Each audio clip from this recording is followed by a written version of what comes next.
If you got a dad, this one's for him. If you got a dad, go ahead and send him this song. If you got a dad, this one's for him. If you got a dad, go ahead and send him this song. If you got a dad, this one's for him. If you got a dad, go ahead and send him this song. He the man, he the man, he the man, he the man, he the man, yeah. He the man, he the man, he the man, he the man, he the man. When I was young, I used to think I had it figured out. But looking at my father like I know what you're about. I see you now. I see you, I see you. I see you now. He the man, he the man, he the man, he the man, he the man, he the man. Thank you for never letting me settle. Thank you for pushing me to be better. Thank you for showing me what a man is. And now that I am a man, I finally understand it. Thank you for never letting me settle. Thank you for pushing me to be better. Thank you for showing me what a man is. And now that I am a man, I finally understand it. He the man, he the man, he the man, he the man, he the man, he the man.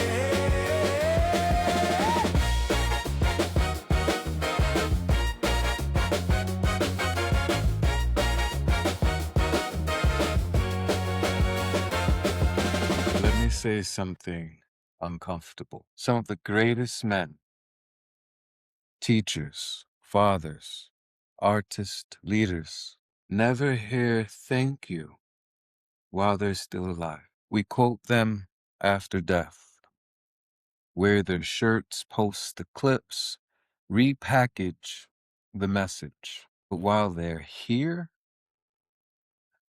ignored, mocked, rejected, misunderstood. Welcome back. I'm Law, author of Enunciate Your Needs, creator of Practices for Presence. And today we have a special episode.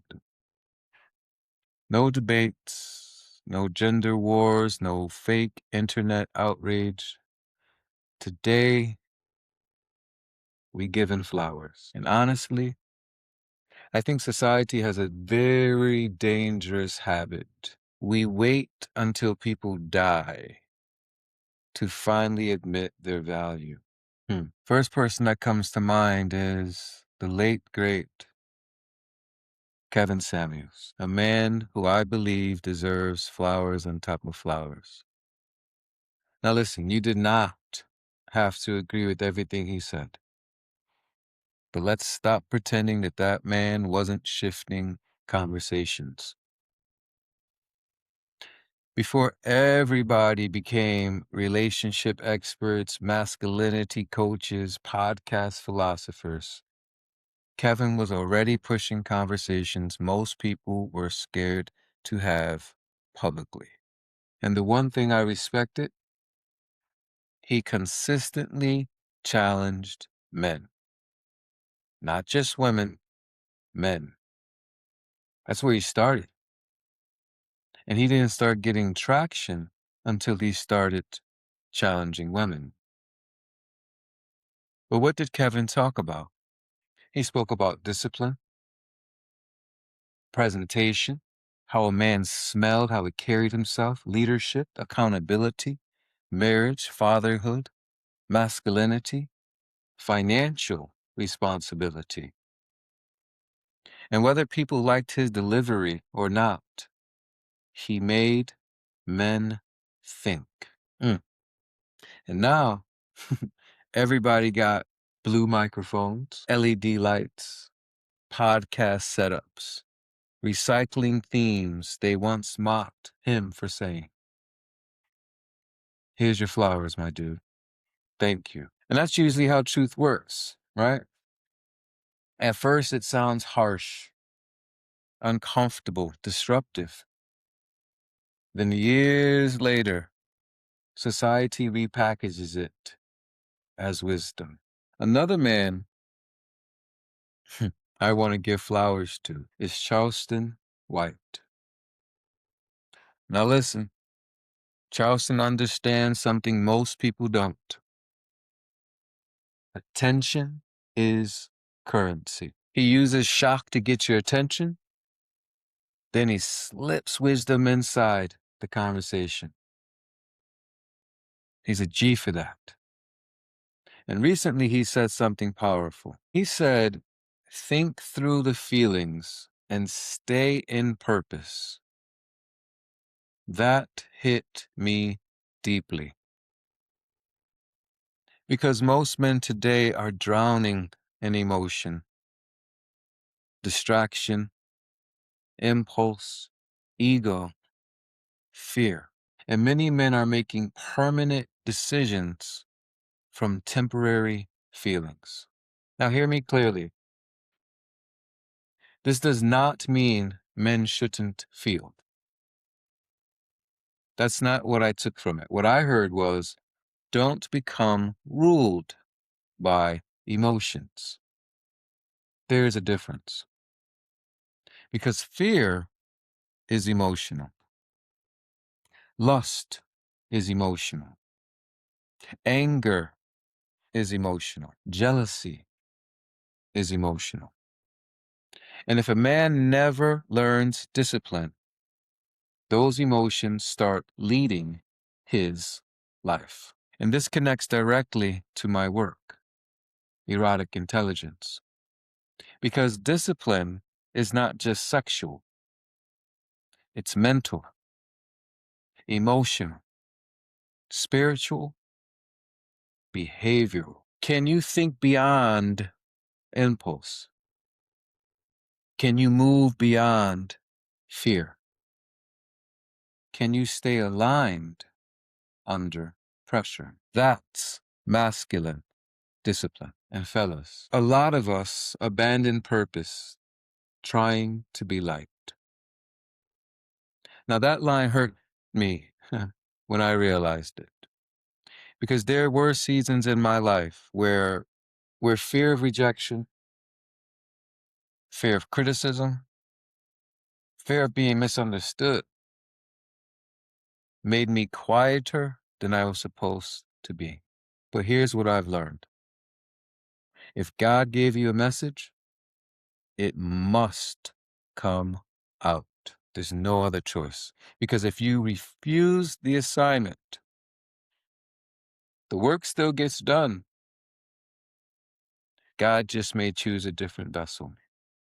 He may take that gift from you because you didn't want it and you did not use it accordingly. That's why some people get mad watching other folks succeed. Let's keep it a buck. Not because the message is bad, but because deep down inside, they know that was supposed to be me. I was given that message years ago, and I just sat on it. I did absolutely nothing with that gift. And now they see someone else doing exactly what they envisioned doing, almost the same exact way, and they're mad about it. Let's learn from those experiences, shall we? Now, history proves something powerful. Many artists, writers, leaders, visionaries were not fully appreciated during their lifetime.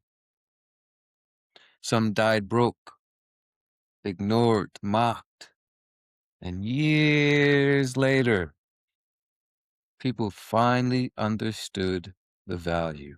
So I want to use my opportunity now, ahora, to personally give flowers to people in my life, in my inner circles that deserve them. And even though I know in many ways I've told them, I'm going to now tell them publicly. And I encourage you to do the same within your inner circles. So first, I must start with my creator. I must give flower to the man who shaped me, my father, Lawrence Edward Sturdivant Sr. My father has 3 sons, and I'm honored that his youngest, his third, he chose to give his name. Thank you. Many men tried to convince me growing up not to respect my father. Many men tried to convince me growing up not to honor my father and not to even attempt to understand him. And now that I'm older, oh, I finally get it. Because my dad was and still is that guy. And you know what? I realize in trying to stay corporate still and trying to stay light still, sometimes my delivery is disingenuous because I don't always speak the way that I speak. So I'm going to say it the way I feel it. My dad is and was that nigga. My father was an Air Force veteran, licensed electrician, musician, artist, stylist, disciplined. I mean, he was and still is so nasty on the keys.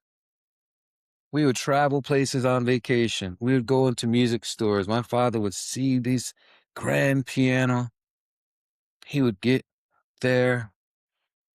He would play with it, get familiar with it. Within a few minutes, my father would have an audience, 20, 50, 100 people coming from outside of the mall, inside of this music store, listening to this man just freestyling and playing that piano in ways that that store has never heard. I recall so many store managers asking my father, hey, we will pay you just to do what you did, because they understood the marketing value that that man just brought to that store. And how many kids after that would just go onto those keys and try to just imitate a glimpse of what they just heard from that amazing being. My father is that nigga. He taught me responsibility. He taught me peace. He taught me man code. Man code. And that's why when certain men don't move by the code, I have this ferocity inside of me that's like, nah, nigga. And we're going to touch on that later. My father taught me family, even though his father left him when he was 6. Thankfully, he had other examples, but he still taught me the best that he could. He taught me discipline. He taught me how to stand firm under pressure. He taught me how to protect my family. I remember one time I had to be around 4. My twin sister and I were in the back seat. We were driving in our Toyota Corolla hatchback. I remember seeing the commercial. And I was like, ooh, that car looks so nice. My dad's like, you like that car? I was like, yeah, that'd be so nice. And the commercial showed the car driving in snow. And growing up in Connecticut, it used to snow. Our winters were rough. Next day, I remember hearing a beep beep. I look outside, this man bought that car. Now we're driving that car. It's nighttime. My mother's in the passenger seat. My father is driving. My sister and I are in the back seat singing, seatbelts on. And all of a sudden, on the left side where I was, behind my father, I hear, bah, bah, bah, bah. And I'm startled. We're all startled. Look, and we see just snow shattered or snow splattered on the window. Someone's just pegged our car with snowballs. My father, that nigga, stops the car, puts the warning lights on, gets out the car, and runs after these white boys. He runs not only after them, he runs inside their house, grabs them while they're going into the house because they were not expecting that, yokes them up, and forces their parents to scold them in front of him and to let them know what they did was wrong, and what they will not do ever again going forward. Code. That is the man that I am from.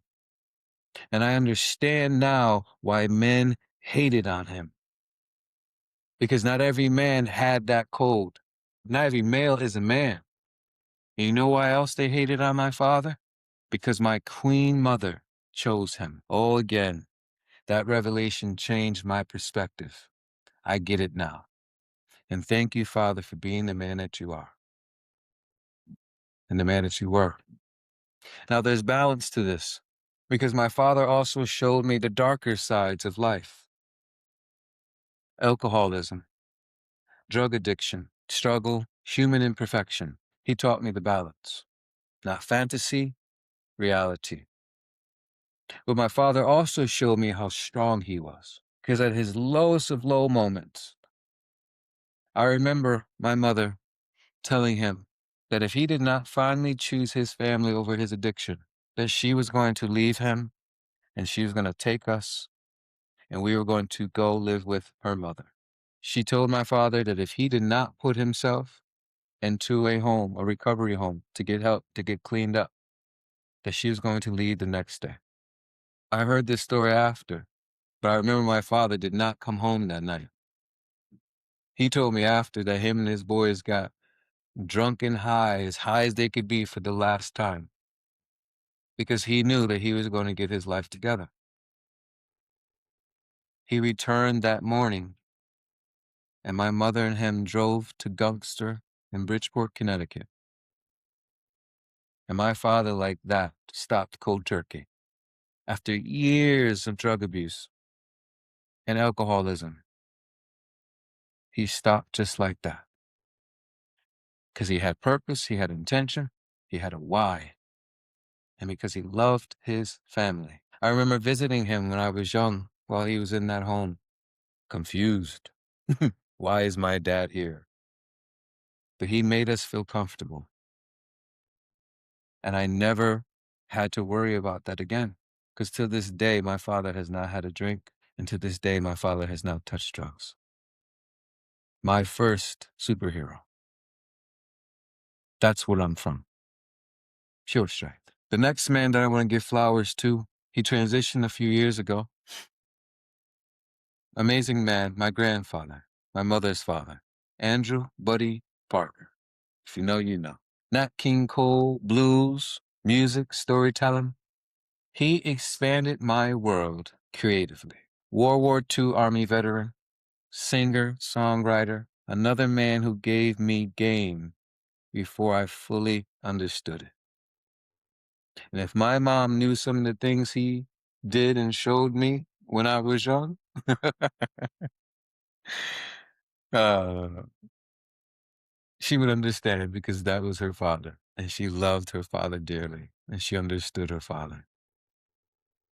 Cool Pops. Another man that I must give flowers to is my Uncle Bob. My mom had 3 sisters. Her oldest was my Aunt Jean. My Aunt Jean married an Army man. There's a theme here, right? All Army men in the Air Force and Navy. We'll get to them in a minute. My Uncle Bob was the first black corporate professional that I knew. He was always clean cut, always had company cars. He was sharp, disciplined. Karate and Taekwondo, he would teach us. My Uncle Bob did not play, but he was a man. Another thing that I always appreciated about my Uncle Bob, he was loyal to my Aunt Jean. No funny business. Like that was the first example that I saw and knew of a man who was actually 100% loyal to his wife. And he was one of the strongest men I knew. Until I watched grief break him after his mom died at a young age. That vulnerability, though, taught me so much. It taught me strength. It taught me how strength and pain can coexist. And it also taught me how a man can truly love his mother and how there's nothing wrong with that emotion and that feeling. Thank you, Uncle Bob. Another uncle I must give flowers to is my Uncle Henry, my mother's mother, twin brother. Another Army veteran, mechanical engineer, world traveler, golfer. This was the first black engineer I ever knew. First black man that I knew that owns multiple properties, still does. First black man that I knew that had a golf driving range in his backyard. He had a putting green in his backyard, and he had a temporary one inside his house. This man taught me professionalism, navigation, composure inside white corporate spaces. And honestly, I needed that wisdom later in life. Oh, I needed that wisdom later in life. So many people would wonder, you play golf? And I'm looking at them like, yeah. But it's that type of foundation that I came from, that type of discipline. And then his son, Henry Jr., the first black inventor I personally knew. Patents, products, ownership, freedom. I'll never forget when our Uncle Charles, Navy man, had passed away. We all went to my aunt's and my uncle's house in Maryland. I drove down in my company car. I was working for PepsiCo at the time. And in some ways, I was feeling myself. And I remember him saying, cuz, you got that company car, but you're still a slave until you work for yourself. Now, in so many ways, I was like on my upswing in corporate. And when he said that, I did not want to hear that then. I was a little offended, but I needed to hear that. And he knew that I needed to hear that, and he was not afraid to give me game. He was not afraid to say something that I might have felt was uncomfortable. Because he knew as family and as men, he knew I needed to hear that. And that seed planted itself. Thank you. To all the men, to my uncles, to my cousins, the veterans, the fathers, the providers, the flawed men who still tried. Thank you. Because in your truth, you gave me the proper foundation to now then choose how I will live this life. And I also need to say this. I apologize for the seasons where fear made me play smaller than I was supposed to. Fear of rejection, criticism, not fitting in, not being understood. Because these men that I just mentioned, they survived racism. Like they would tell me stories of how they would fight every day just walking to school or in corporate, getting looked over, not because they didn't have the proper skill set or education, but because of something that they could not change. But they fought through and they did it. They survived war, like literal war. They survived addiction, pressure, limited opportunities. So my generation could have options, not to waste them, not to self-destruct with them, but to build. And to the men listening, my fellas, keep doing your work. Even if nobody claps, even if nobody understands, even if nobody posts or reposts yet. Keep building. Keep doing your work. I see you. We see you. We need you. And we appreciate you. And here's a hard truth. Fellas, stop self-sabotaging each other. The hate between men has destroyed friendships, businesses, families, communities, generations. Here's a CTA. Fellas, call out dishonesty. Call out cowardice. Call out destructive behavior. Not from ego, from accountability. Because community requires standards. The code. And fellas, you have that code naturally, innately in you. It's when we ignore it because of fear of being rejected, fear of not being liked, fear of going against the bullshit that we have gotten accustomed to. Let's stop it. Let's call it out. Let's do what we know we need to do, what we must do. Let's be men. Because too many men die never hearing, thank you. I respect you. You mattered. Your work changed me. So while people are alive, give them their flowers. And if more and more people felt that appreciation, if more and more people received those flowers, more and more people would want to continue to do this work and will be motivated to do this necessary work. So here's your flowers, amazing people, amazing men. Here are your flowers. Today I gave mine, and cheers to when you give yours. Because a man who helped build the bridge deserves to hear gratitude before he's gone. Appreciate your time. Till the next time.